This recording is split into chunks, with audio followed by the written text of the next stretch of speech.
बताएं आपको, जो मुजम्मिल और शाहीन पहले खुद को एक दूसरे का दोस्त बताया करते थे, बाद में खबर आई है, खुलासा हुआ है कि शाहीन डॉक्टर मुजम्मिल की प्रेमिका है। तो अब जांच एजेंसियों को पता लगा है इससे एक कदम आगे बढ़कर कि मुजम्मिल और शाहीन तो दरअसल पति और पत्नी हैं और इन दोनों का पहले ही चोरी छिपे निकाह भी हो चुका है। मतलब ये एक टेरर कपल है जो साथ में टेररिज्म के लिए ऑपरेट कर रहा था और इस टेरर कपल को लेकर अब तरह तरह की थ्योरीज फ्लोट कर रही हैं। कोई कह रहा है कि आतंकियों की तो प्रेम कहानी होती नहीं है, तो फिर क्या यहाँ क्या झोल है। कोई कह रहा है कि क्या ये दोनों मिलकर कोई बड़ा प्लान बना रहे थे और भारत में रहने वाले इस पाकिस्तानी परस्त, Pakistani funded, Pakistani celebrated couple की और क्या डिटेल्स सामने आई हैं। ज्यादा जानकारी हमारे सहयोगी जतिन दे रहे हैं आपको। आतंकी डॉक्टर शाहीन को लेकर रोजाना नए खुलासे हो रहे हैं। डॉक्टर शाहीन डॉक्टर मुजम्मिल की पत्नी है, ये बात भी इन्वेस्टिगेशन के दौरान सामने आई है। दरअसल आतंकी डॉक्टर मुजम्मिल और आतंकी डॉक्टर शाहीन ने फरीदाबाद की एक मस्जिद में शादी कर ली थी और इस शादी में आतंकी उमर भी शामिल था। 12 लोग इस शादी में मौजूद थे। लेकिन अगर आतंकी शाहीन की बात करें तो ये उसकी पहली शादी नहीं है जो कि मुजम्मिल से की। इससे पहले भी लखनऊ की रहने वाली आतंकी शाहीन ने कानपुर के एक डॉक्टर से शादी की थी। पहले पति इस समय मुंबई में मौजूद है और जिस तरीके से आतंकी शाहीन का इसमें नाम सामने आया, उसके बाद से उसके पति ने भी कई बयान दिए और अब इस पूरे मामले से खुद को अलग करता हुआ भी वो नजर आया था। लेकिन सबसे बड़ी बात कि कैसे डॉक्टर के भेष में ये लोग पूरे मॉड्यूल को खड़ा कर रहे थे। हालांकि कभी दोस्त तो कभी पति पत्नी की बात भी इसमें सामने आ रही है। लेकिन सबसे बड़ी बात लोगों को गुमराह करना और इस मॉड्यूल के लिए पैसों का इकट्ठा करना और वो जिहादी सोच शाहीन की अब एनआईए उसी एंगल पर इन्वेस्टिगेट कर रही है। अब पति पत्नी और जिहाद की ये पूरी कहानी क्या है, जल्दी से आपको ग्राफिक्स के जरिए पूरी डिटेल्स इस पर दे देते हैं। शाहीन का पहला निकाह टूटा और तलाक के बाद बताया जाता है कि डिप्रेशन में थी। अल फलाह यूनिवर्सिटी इसने ज्वाइन की। 2022-23 में मुजम्मिल से इसकी मुलाकात होती है। मुजम्मिल ने ही शाहीन को जॉब दिलवाई। कमरा नंबर 4 में सीक्रेट मीटिंग शुरू हुई। फरवरी 2022 में दोनों श्रीनगर चले गए। वहां जैश ए मोहम्मद हैंडलर से इनकी मुलाकात होती है। प्यार होता है, साथ ही जिहाद का जुनून भी चढ़ जाता है। सितंबर 2023 में मस्जिद में इन्होंने निकाह कर लिया। निकाह में सिर्फ 10 से 12 लोग थे, जो हमारे सहयोगी जतिन भी आपको बता रहे थे। आतंकी उमर भी वहां पर मौजूद था। फरीदाबाद में किराए का फ्लैट इन्होंने लिया। ज़कात से पैसे जुटाना शुरू किया दान के नाम पर। मुजम्मिल को 6.5 लाख हथियार के लिए दिए। लव स्टोरी से व्हाइट कोट टेरर मॉड्यूल इन्होंने बना दिया।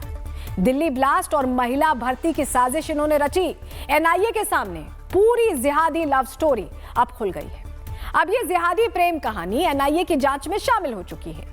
एक पति पत्नी के रूप में ये डॉक्टर कपल देश के साथ जो करने की हिमाकत कर रहा था, उसके बाद पूरा देश इनको लेकर हेट स्टोरी बना चुका है। क्योंकि हमारे देश हिंदुस्तान की जमीन पर ऐसे कट्टरपंथी कीटाणुओं का कोई काम नहीं है जो हमारी धरती पर बारूद की खेती करना चाहते हो, और ऐसे में उनका इलाज भी जरूरी है। ये रिपोर्ट देखिए।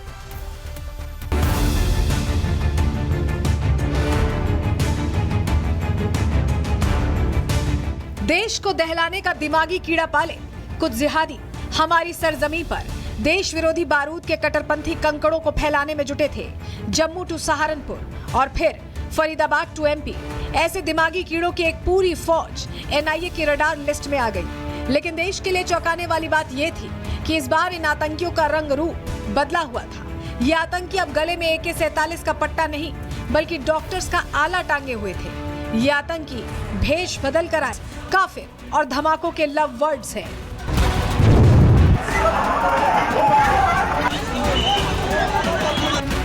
डॉक्टर शाहीन डॉक्टर मुजम्मिल की दोस्त नहीं बल्कि पत्नी थी।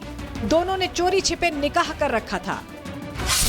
डॉक्टर शाहीन की ये दूसरी शादी है। शाहीन की इससे पहले साल 2003 में कानपुर के डॉक्टर से शादी हुई थी। शाहीन के 2 बच्चे भी हैं। हालांकि 2013 में उसका तलाक हो गया था। डॉक्टर शाहीन शाहिद को लेकर उसके पूर्व पति डॉक्टर जफर हयात ने कई अहम खुलासे किए थे। डॉक्टर जफर ने बताया था कि शादी के दौरान डॉक्टर शाहीन का सपना विदेश में जाकर बसने का था। वो अक्सर ऑस्ट्रेलिया या यूरोप में सेटल होने की बात करती थी। उनका इरादा यह था कि हम कहीं बाहर यूरोपियन कंट्रीज़ में या ऑस्ट्रेलिया वगैरह जाने का। तो चूँकि मैं भी सर्विस कर रहा था, वो भी कर रही थी, तो मैंने बोला कि सब ठीक ठाक तो चल रहा है, जाना कैसा कुछ खास तो समझ में नहीं आ रहा, बस इतनी बात हुई थी। उसके बाद फिर वो कितने साल शादी आपकी की थी? हमारी 9 या 10 साल रही थी। किस सन में शादी हुई थी? 2003। सितंबर 2023 में मुजम्मिल और शाहीन ने अल फलाह यूनिवर्सिटी के पास एक मस्जिद में निकाह किया, जिसमें 5,000 से 6,000 रुपए का मेहर तय हुआ और दोनों ने कपल की तरह रहना शुरू कर दिया। शाहीन और मुजम्मिल की नजदीकियां अब सिर्फ एक रिश्ते का हिस्सा नहीं थी, बल्कि ये आगे चलकर एक खतरनाक नेटवर्क का रास्ता बन गई। यही वो समय था जब शाहीन की मुलाकात कुछ ऐसे चेहरों से हुई जिन्होंने उसकी सोच पूरी तरह बदल दी। अल फलाह यूनिवर्सिटी में रहते हुए छात्रों के ग्रुप्स, धार्मिक गतिविधियों और कुछ संदिग्ध व्यक्तियों के संपर्क में आने लगी। इन्हीं मुलाकातों के दौरान उसे जैश-ए-मोहम्मद की महिला विंग जमात उल मोमिनात के सदस्यों ने संपर्क किया।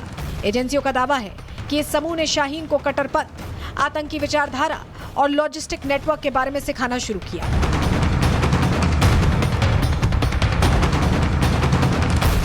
ये कहानी सिर्फ एक रिश्ते की नहीं है, बल्कि उस रास्ते की भी है जिसने मेडिकल प्रोफेशन को भी बदनामी के छींटे दिए हैं। दूसरी तरफ शाहीन का परिवार आज भी विश्वास नहीं कर पा रहा कि उनकी बेटी किसी आतंकी नेटवर्क में शामिल हो सकती है। उसके पिता कहते हैं कि वो बचपन से मेधावी थी, संस्कारी थी। मुझे उसकी गिरफ्तारी पर यकीन ही नहीं हो रहा। हमें कुछ नहीं पता, कुछ नहीं पता। गिरफ्तार हमें कुछ नहीं पता है। अच्छा कोई बात नहीं, ये बताइए हमको नॉलेज नहीं। कब बात हुई आपकी? आखिरी बार बात आखिरी बात हमारी मेरा कभी 1.25 साल हो गई होगी। फरीदाबाद के जो डॉक्टर हैं उनसे इनका 1.25 साल। कनेक्शन। जिहाद का दिमागी कीड़ा इस जोड़े के जहन में घुस चुका था। ये एक धर्म के नाम पर कट्टरपंथ के कटघरे में खड़े हो चुके थे। ये रिश्ता जो जिहादी डोर से बंधा था, आगे चलकर इसका अंजाम वही होना था। डोर टूटनी थी और आतंकी मंसूबों का खाक होना था। Bureau report, Republic Bharat. देखिए, अब एक तरफ ये डॉक्टर कपल अल फलाह में अपनी केमिस्ट्री मजबूत कर रहे थे, तो वहीं दूसरी अल फलाह खुद रजिस्ट्री जिहाद में उलझा हुआ था।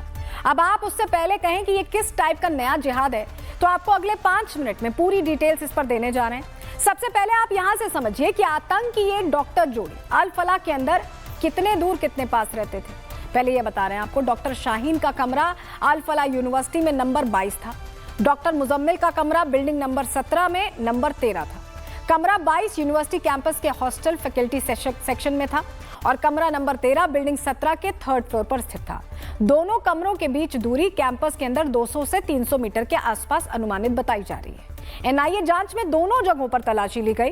कमरा नंबर 13 को मीटिंग पॉइंट के रूप में इस्तेमाल किया गया और कमरा नंबर 22 से 18 लाख कैश बरामद हुआ। दूरी के कारण आसानी से गुप्त मीटिंग्स हो सकती थी।